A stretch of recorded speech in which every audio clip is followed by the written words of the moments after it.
దేవునికి స్తోత్రాలు. మీ అందరికి నా వందనాలు. మనం ఈ యొక్క 6వ మాట చూసుకుందాం. ఒకసారి ఆ మాట చదవండి. 19:30 కొద్దిగా క్లియర్గా చదవండి. యేసు ఆ చెరకు పుచ్చుకొని సమాప్తమైనదని చెప్పి తల వంచి చాలండి. ఇక్కడ మనం వాక్యంలో మనం చూసుకుంటే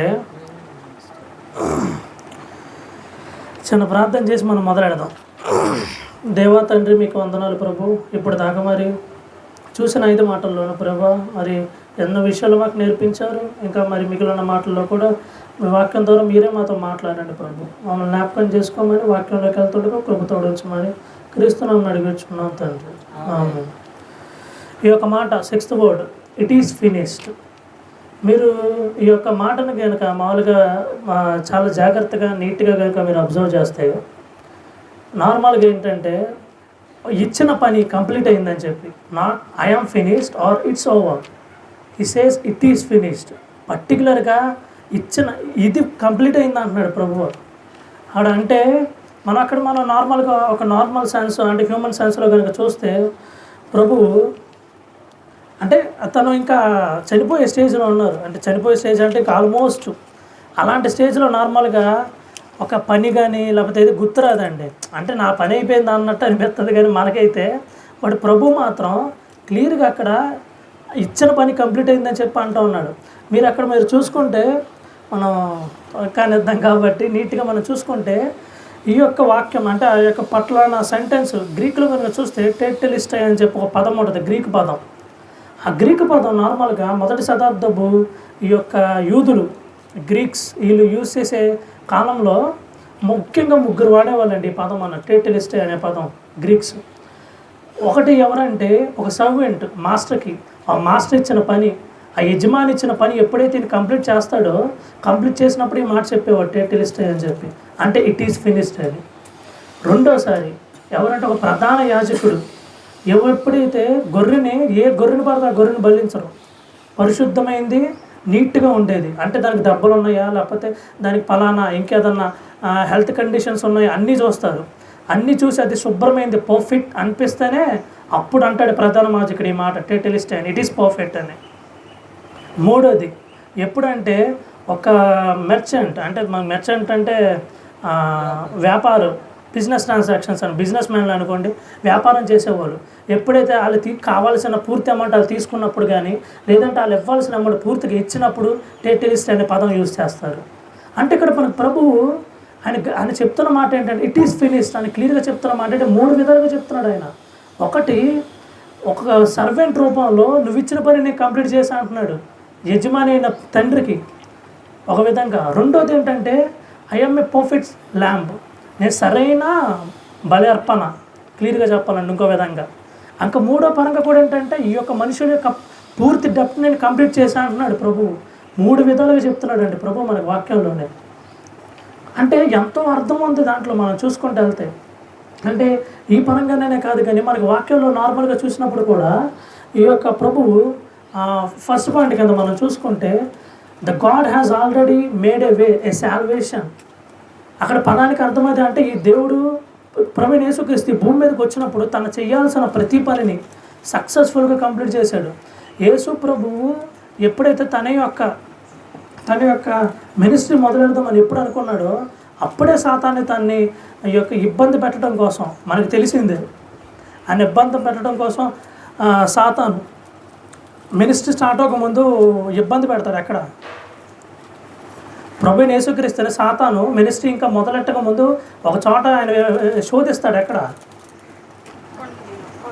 కొండ. అదే మళ్ళీ రెండోసారి చివరిగా అంటే మధ్యలో కూడా జరిగినాయి కానీ రెండోసారి మనకి ఎక్కడ అంటే ఈ యొక్క చివరిది ఆఖరి గెత్సేమనే తోటలో కూడా వస్తాడు. వచ్చి నీ వల్ల అక్కడ ఇది చెప్పు, నువ్వు కూడా అలా జస్ట్ ఒక మానవుల రూపంలో ఉన్నావు, నీ వల్ల కాదు, నువ్వేదో అనుకుంటున్నావు కానీ నువ్వు పైన ఉన్నప్పుడు దేవుడిగా బాగానే ఉంది, నువ్వు మనిషి రూపంలో వచ్చావు, నీకు అంత లేదయ్యా అంటున్నాడు. అంటే ఎంతలాగా ఆయన అదేంటి డిస్కరేజ్ చేయడానికి ట్రై చేస్తున్నాడు. ఇక్కడంటే నేను చెప్పేది ఏంటంటే ప్రభువు అంటే ఒక క్రైస్తవులకు కానీ లేదంటే కొత్తగా ప్రభువులోకి వచ్చే బిడ్డలకు కానీ ఎవరికైనా సరే, అది అన్యులైనా కావచ్చు, ఎవరికైనా భూమి మీద ప్రభు చెప్తున్నాడు ఏంటంటే, నా దగ్గర రటాకి I have already made a way. ఇక్కడ ప్రభు చెప్తుంది అదే, అప్పుడు దాకా రక్షణ డైరెక్ట్ కాంటాక్ట్ లేదు ప్రభుకి. ప్రభుని యేసుక్రీస్తు వచ్చిన ముఖ్యమైన పనే ఆ మధ్యలో ఉన్న he want to break the barriers. ఈ మధ్యలో మాట్లాడితే ఏంటి, నేను వెళ్ళి పాస్టర్ గారి చెవిలో చెప్తే ఈయన వెళ్ళి ప్రార్థనలు ఆయన చెవిలో చెప్పడం, మళ్ళీ ఆయన వచ్చి ఈయన చెవిలో చెప్తే ఈయన వచ్చి నా చెవిలో చెప్పడం, ఇంక ఇదే పని ఓల్డ్ టెస్టమెంట్ అంతా. దాని బదులు డైరెక్ట్ కాంటాక్ట్ అనమాట. ప్రభు మనకు అదే చెప్తున్నాడు, నేను I have already made a way. నేను ఆల్రెడీ నీకు ఒక మార్గాన్ని సిద్ధపరిచేయించా, ఇంక నువ్వు నా దగ్గరికి డైరెక్ట్గా వచ్చే పరిగెట్టుకుంటా అని చెప్పి. అది ప్రభు మనకి కష్టపడిన అక్కడ కనిపి. ఒకసారి మనం స్పీడ్గా చూద్దాం, టక్కటక్క వాక్యాలు చూస్తే ఎఫెసీయులకు రాసిన పత్రిక 2వ అధ్యాయం 8-9 వచనాలు.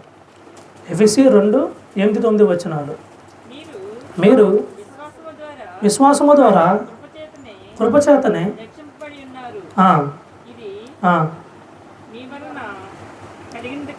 ఓకే, చాలండి.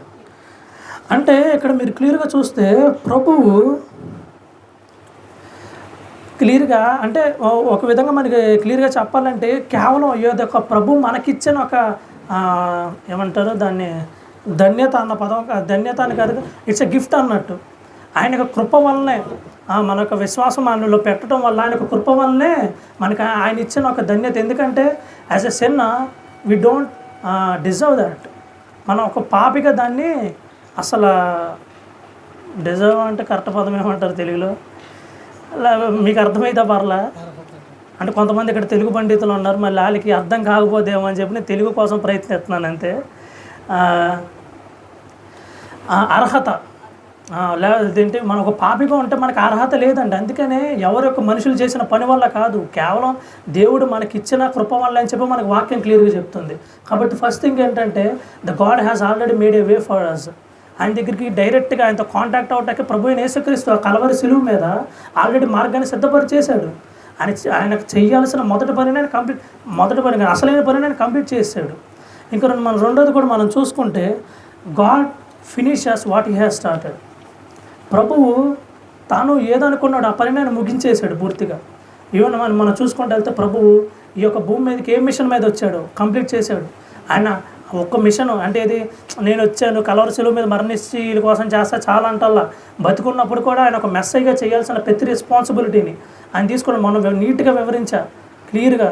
ఎన్నో వచనాలు పబ్లిక్గాను ఎన్నో విధాలుగానే ఆయనకి చెప్పుకొచ్చాడు. అందుకని ఆయన దేవుడు అనటాకే ఆయన ఎక్కడా భయపడలేదండి, జంకలేదు ఆయన. అందుకని రాళ్ళతో తీసి కొడతా చూశారు ఆయన్ని. ఇంకెలా మనం ఇలా మాట్లాడుకుంటూ వెళ్తే సెకండ్ పాయింట్, ఇప్పుడు నేను దీనికి ఒకసారి మన ఫిలిప్పీలకు రాసిన పత్రిక 1:6 దాంట్లో మనకి ఇంకా స్పష్టంగా అర్థమైంది. 1:6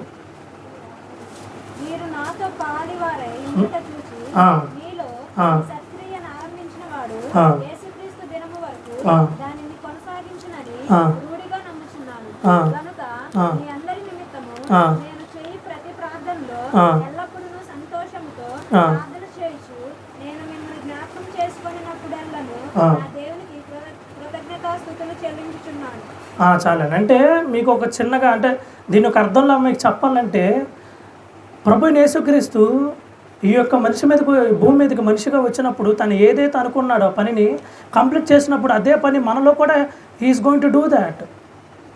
నువ్వు భయపడకు, ప్రభు చెప్తున్న మాట అదే, మోషే కూడా చెప్పిన మాట అదే. నా వల్ల ఎక్కడ ఇద్దయ్యా ఫరో మీదకి నేనట్ట దూకేది, ఆయన సామాన్యుడా, వెళ్ళానో తొక్కి పడేస్తాడు అంతే. అంటే నువ్వు భయపడకు, నీ ద్వారా నేను చేస్తాను ఆ పని అంతా.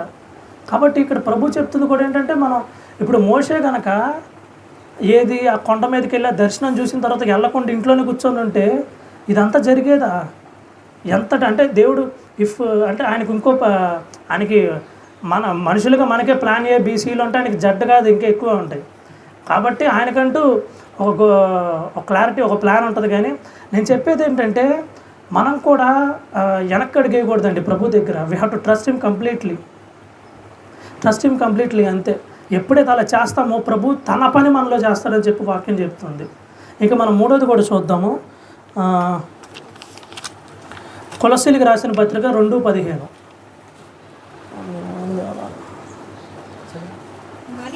మరియు అపరాధముల వలనను అపరాధముల వలన శరీరమందు ఆ, సున్నతి పొందకి ఉండుట వలనను ఆ, మీరు మృతులై ఉండగా ఆ, దేవుడు రాతరూపకమైన ఆజ్ఞల వలన మన మీద రుణముగాను మనకు విరోధముగాను నుండిన పత్రమును మేకులతో సిలువకు కొట్టి దాని మీద చేవ్రాతను తుడిచివేసి తనకు అడ్డము లేకుండా దానిని ఎత్తివేసి మన అపరాధములన్నిటినీ క్షమించి ఆయనతో కూడా మిమ్మల్ని జీవింపజేసాను. చాలా అండి. అంటే మూడోది నేను మాట్లాడాలి అనుకుంటున్న పాయింట్ ఏంటంటే the victory often looks like a defeat. నార్మల్గా ఏంటంటే ఈ యొక్క విజయం అన్నది మోస్ట్లీ మనకు అపజయం లాగానే. ఇప్పుడు ప్రభువైన యేసుక్రీస్తును కూడా హీఈస్ జస్ట్ నార్మల్ క్రిమినల్ అని అందరూ అనుకున్నారు. హీఈస్ జస్ట్ నార్మల్ పర్సన్, అంతే. ఆయన ఒక సామాన్యమైన వ్యక్తి, అందరిలాగే సిలువేశారు. మనం అందుకనే మనకి వాక్యంలో కూడా చూస్తే ఆ దారిపోయే వెళ్ళే వాళ్ళంతా కూడా అదేంటే ఏదైనా కదా 3 రోజులు లేపుతానన్నాడని చెప్పి ఎక్కిరించుకుంటూ వెళ్తున్నారంట. బట్ వాళ్ళకి అర్థం కాని విషయం ఏంటంటే he's not a helpless victim అండి, he's a conquering saviour.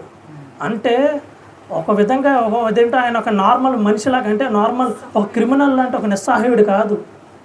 He's a conqueror అనమాట, విజేయత, మరణాన్ని జయించిన ఒక విజేయత ఆయన. ఇంకా కాబట్టి నేను ఈ మూడోది ఏం చెప్పాలనుకుంటున్నానంటే మన జీవితంలో కూడా కొన్నిసార్లు మనకి ఈ యొక్క డిఫీట్స్ లేకపోతే కొన్నిసార్లు మనం అపజయమని మనం అనుకుంటాం అంటున్నా, లేకపోతే కొన్నిసార్లు మనకు అపజయాలు కూడా వస్తాయి, కాదు అన్నాం.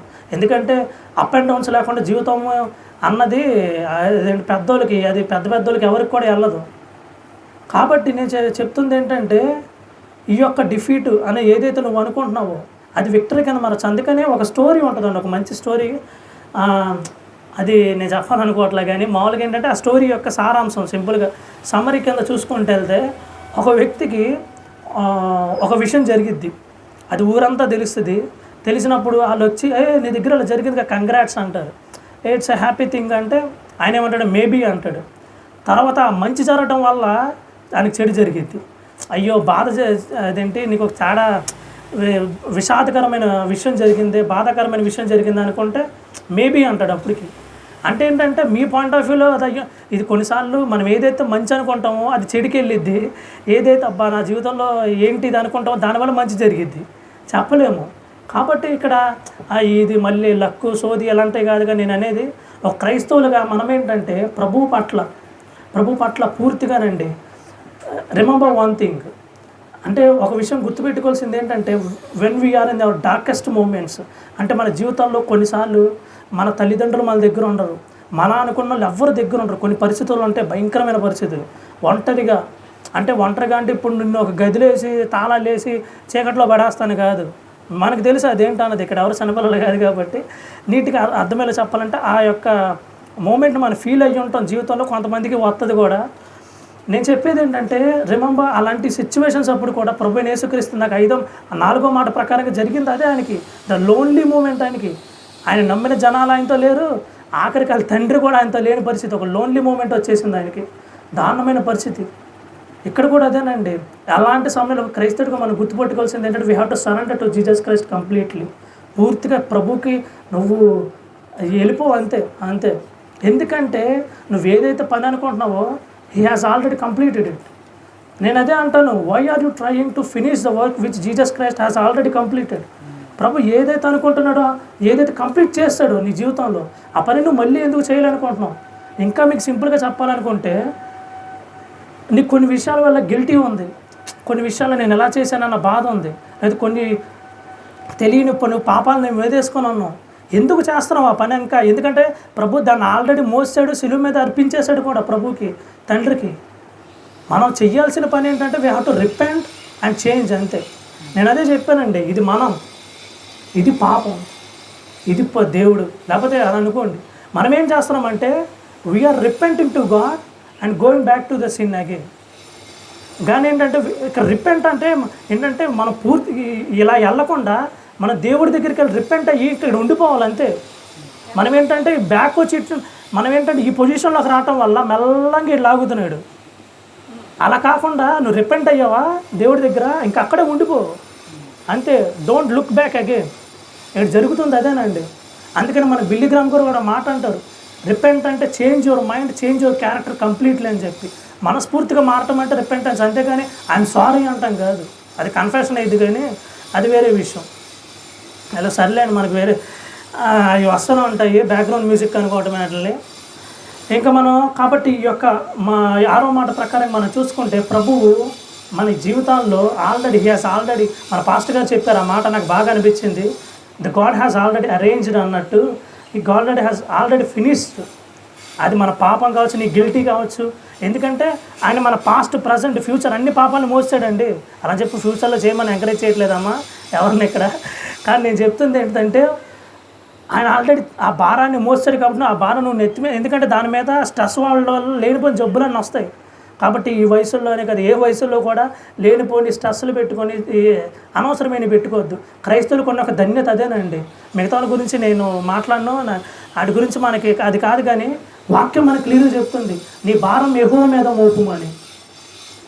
ఇప్పుడు నా దగ్గర నేను ఒక చాలా స్ట్రెస్లో, లేకపోతే నాకు చాలా అప్పుతో ఉన్నా, పలానా ఒక వ్యక్తి వచ్చి నా దగ్గర, లేకపోతే డాడీ వచ్చి నీ ఆ బాధ్యతతో నేను తీసుకుంటారా, నువ్వు కూలుకుంటా అన్నారనుకోండి, ఎంత బాగుంటుంది మనకి. అబ్బా తగ్గిపోయింది, మొత్తం బరువంతా తగ్గిపోయింది అన్నట్టు.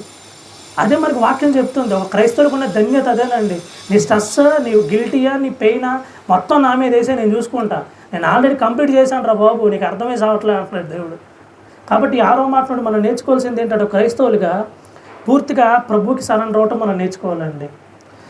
ఇంకా అలానే వాక్యాన్ని నేను ముగిస్తున్నాను.